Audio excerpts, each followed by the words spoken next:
Thank you all so much for being here. It's a beautiful day in Hawaii. Growing up here in Hawaii, I loved swimming and surfing and having fun in this paradise that we are so fortunate to call home. But I gradually realized growing up that I was actually happiest when I was doing things for other people, doing things to protect our water, to protect our oceans, our land. I felt that this was a different kind of happiness than anything else I experienced when I was just thinking of myself. It was a deeper happiness that stayed with me anywhere that I went. I knew then that no matter what path I ended up choosing in my life, that I wanted service to be that foundation. I'm proud to serve our country as a soldier. I'm a major in the Army National Guard, where I've served for the last 15 years. And I'm so grateful to have the opportunity to serve the people of Hawaii in so many ways over the years. In the state legislature, where I was elected at 21, serving over 100,000 people in the Honolulu City Council, and now, for over the last 6 years, serving in Congress. Thank you for your trust and your aloha. I'm truly grateful.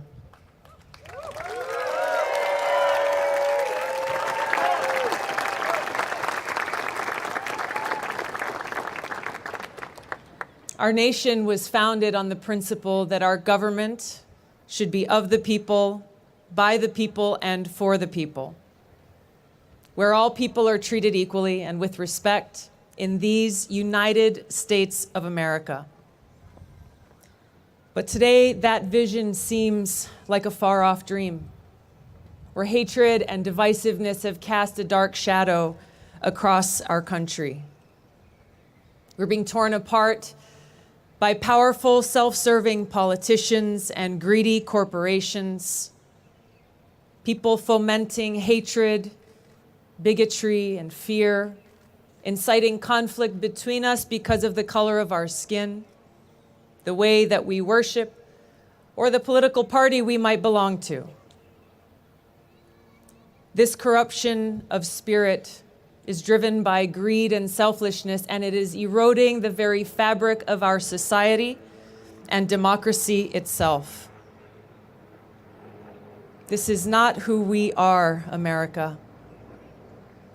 The very best of our nation is exemplified by our nation's veterans, who embody what it means to put service above self, who've sacrificed their own personal interests out of a greater love for our people and our country. Because love is not just a feeling, it's a powerful force, a force that drives us to act, to put service above self. And our men and women in uniform, generation after generation, motivated by love for one another and for our country, have been willing to sacrifice everything for us. They don't just raise their hand and volunteer to serve only to fight for one religion but not another, to fight for people of one race but not another, people of one political party but not another. No.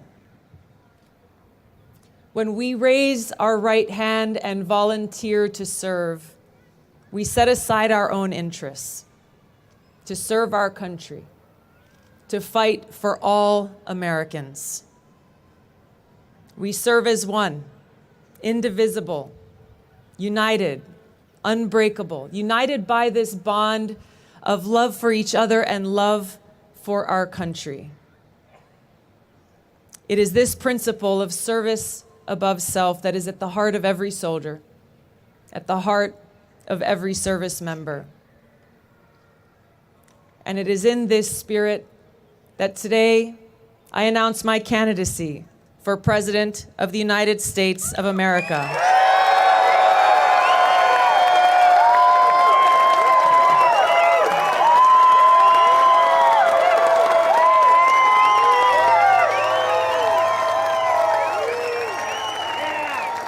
I will bring this soldier's principles to the White House, restoring the values of dignity, honor, and respect to the presidency, and above all else, love for our people and love for our country. So I ask you to join me. Join me in putting this spirit of service above self at the forefront, and to stand up against the forces of greed and corruption.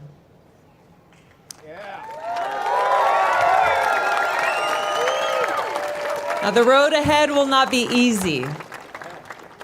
The battles will be tough. The obstacles great. But I know that when we stand united by our love for our people and for our country, there is no obstacle we cannot overcome. There is no battle that we cannot win. John F. Kennedy once said, "Ask not what your country can do for you, but what you can do for your country." We must heed this call to action today, at a time in our history where it is so badly needed. We must stand up. We must fight for the soul of our country. Stand up against bought and paid for politicians who kowtow to special interests, selling their votes to the highest bidder. Where instead of draining the swamp, our president has turned it into a cesspool of corruption. We must stand up against big pharma and insurance companies who extort those who are sick, who put their profits above the health and well-being of our people. We have to fight to make sure that every single American gets the quality health care that they need through Medicare for all. We must stand up against the big Wall Street banks who gamble with our money and our future. Stand up against overreaching intelligence agencies and big tech companies who take away our civil liberties, privacy, and freedoms in the name of national security and corporate greed. We must stand up against those who pollute our land, our water, and our air.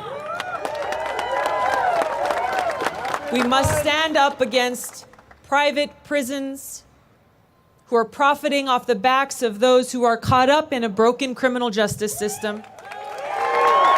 A system that puts people in prison for smoking marijuana, while allowing corporations like Purdue Pharma, who are responsible for the opioid-related deaths of thousands of people, to walk away scot-free with their coffers full.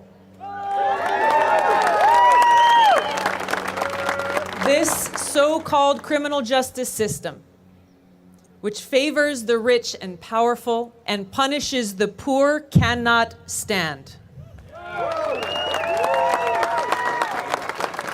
We must join hands and stand up against those who perpetuate bigotry, hatred, and violence against our brothers and sisters because of their race, religion, or sexual orientation. We must stand up against this administration that claims to believe in America first, but who sells our troops, our weapons, and our interests to whichever foreign country is the highest bidder. We must stand up against those who dishonor our troops, treating them as political pawns and mercenaries for hire in wars around the world. We must stand up. Stand up against powerful politicians from both parties who sit in their ivory towers, thinking up new wars to wage, new places for people to die, wasting trillions of our taxpayer dollars, hundreds of thousands of lives, and undermining our economy and our security and destroying our middle class. Now, President Trump campaigned against regime change wars when he ran for president, but now he bows to the wishes of the neocons who surround him, clamoring for regime change wars that he claimed to oppose, this time in Venezuela and in Iran. These powerful politicians dishonor the sacrifices made by every one of my brothers and sisters in uniform, their families, as they are the ones who pay the price for these wars. In fact, every American pays the price for these wars that have cost us trillions of dollars since 9/11. Every dollar that we spend on regime change wars or on the new Cold War and this nuclear arms race is a dollar coming out of our pockets. Dollars that should be used to address the very real urgent needs of our people and our communities right here at home.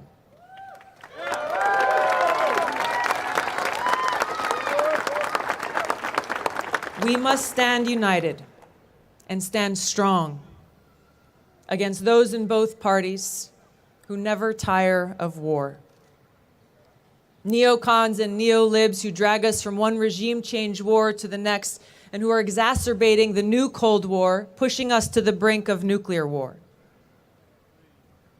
We deserve better. Our country deserves better. Just over a year ago, the people of Hawaii and our country thought we were under a nuclear attack. We saw college students running frantically across UH Manoa campus trying to find shelter. Saw a father lowering his daughter down a manhole to try to keep her safe. Saw families who piled their children into their car and drove to the mountains looking for a cave to find shelter.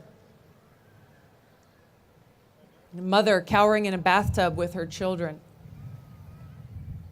A father trying to choose which of his children he would spend the last minutes of his life with. There was no shelter. There was nowhere to hide. Now, those of us who serve in uniform made a choice. We made a choice to put our lives on the line to serve our country, willing to pay the ultimate price. We volunteered for that. We chose that. But my 6-year-old nephew, Malu, he didn't make that choice. You didn't make that choice. Our families didn't make that choice. Our troops volunteer to serve our country, to go to battle, to defeat those who threaten us, to keep the American people safe, to make it so while they are fighting on the front lines, you and your children can sleep soundly at night. But as powerful politicians beat the drums of war and ratchet up tensions between the United States and nuclear-armed countries like Russia and China, the front lines have come to our doorstep as we sit on the precipice of nuclear war. The reality is, right now, there are over 14,000 nuclear weapons in the world, many of them far more powerful than those that were dropped on Hiroshima and Nagasaki, enough to destroy the world many times over. Now, throughout the 20th century, during the Cold War with the Soviet Union, we were told we had no choice but to live in fear, that at any moment we could be annihilated by nuclear war. Children in schools practiced reacting to a nuclear alert, hiding under their desks. Those who had money built bomb shelters. Those who couldn't afford it wondered if and how they would survive. And with the dissolving of the Soviet Union, that danger was supposed to have disappeared. But our leaders have failed us. Because today we face a greater risk of nuclear catastrophe than ever before in history.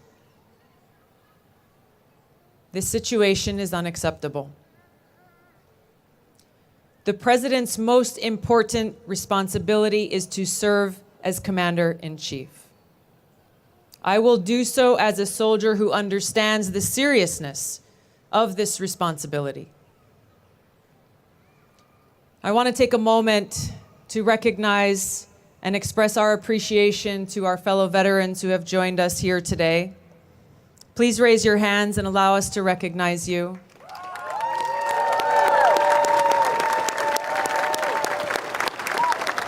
Thank you for your service and your sacrifice.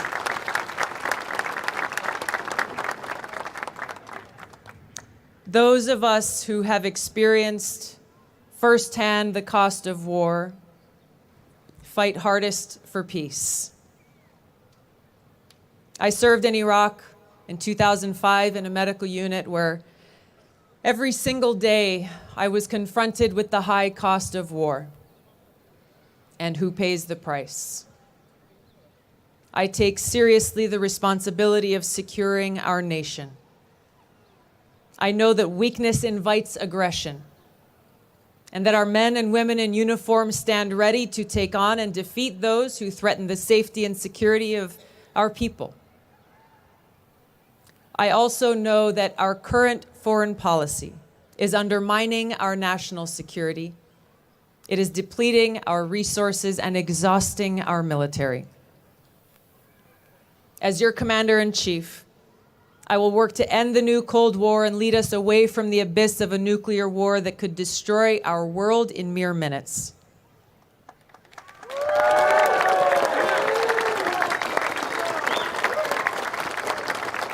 I will build partnerships with other nations based on shared interests, leading with a foreign policy not based on conflict, but instead cooperation. I will end the regime change wars that have taken far too many lives, cost trillions of dollars, and undermined our security by strengthening terrorist groups like Al-Qaeda and ISIS.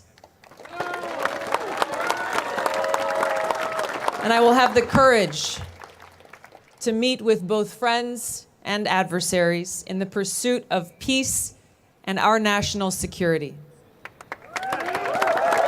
Because if we lack the courage to meet with those we disagree with, the only alternative is war.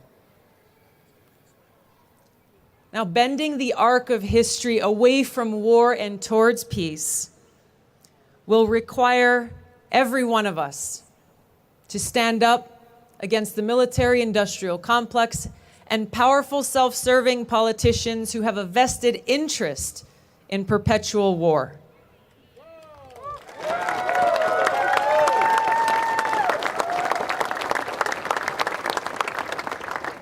When I was deployed in Iraq, there was a big sign at one of the main gates to our camp. And that sign read in big block letters, "Is today the day?" It was a stark reminder for all of us that any day could be our last. From the moment I woke up to the moment I went to sleep, I knew that that day could be my last. And it made me reflect. How am I making the most of the time that I have?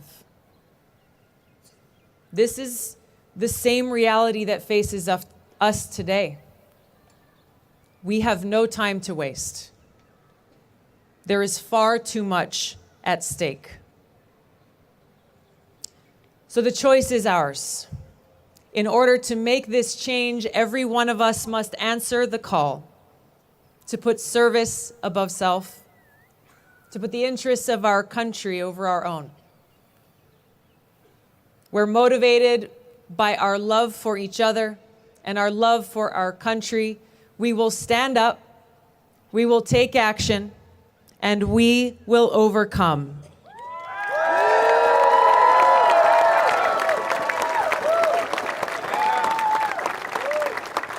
Now, love should not be mistaken for weakness. There is no force more powerful than love. It's love that causes a firefighter to run into a burning building to save the lives of total strangers. It is love that drives a mother to run in front of a speeding car to save the life of her child. It is love that inspires a soldier to lay down their life to save the lives of others. It is love that inspires every one of us to care for each other, to fight for each other, to fight for our freedoms, to fight for our country. What our country needs now more than ever is the spirit of aloha. That spirit of respect and love for one another and for our country. This is the most precious gift that Hawaii has to offer to our country and the world. Aloha.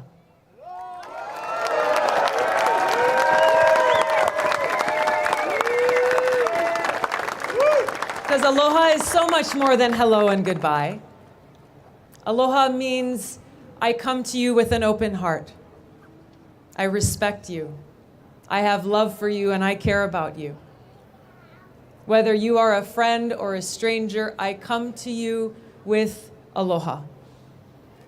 Regardless of the color of your skin, where you come from, how you worship God, who you love, or what political party you belong to.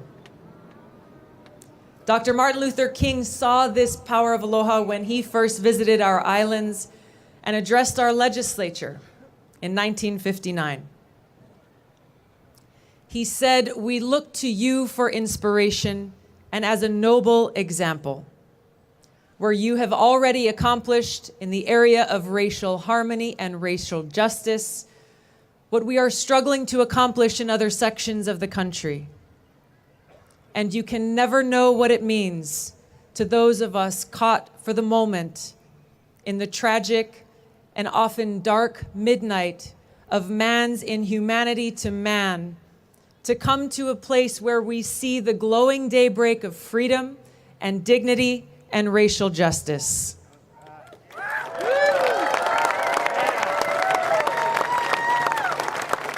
Now, after he returned back to the mainland, Dr. King said of his visit, "As I looked at all these various faces and various colors, mingled together like the waters of the sea, I could see only one face, the face of the future." President John F. Kennedy, he also recognized this power of aloha when he visited Hawaii in 1963. And he said, "We are proud of this city and this state and what it stands for. These islands represent all that we are and all that we hope to be." This is aloha.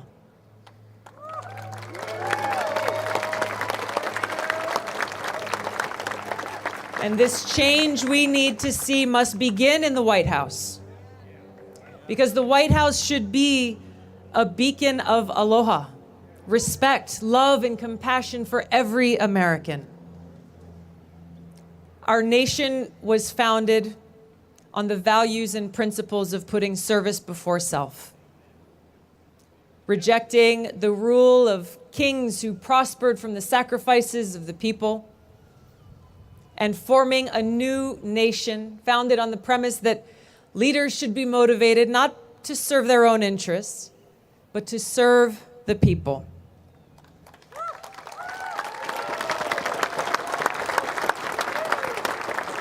And deep inside the heart of every American is the love, honor, courage, and ideals that form the foundation of this country. Ideals that still shine in each and every one of us. Each of us and all of us must rise again now and come together for each other, our country, and the world.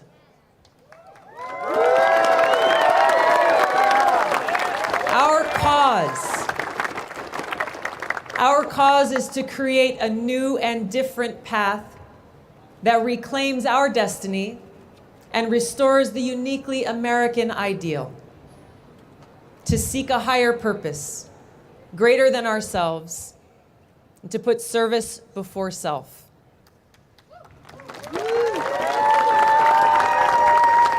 That is the cause that is calling to every American today. So I'm asking you to join me. I'm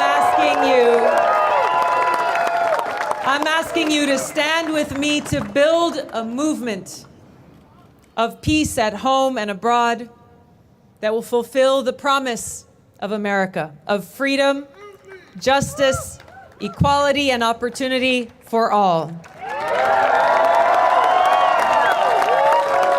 Thank you all so much.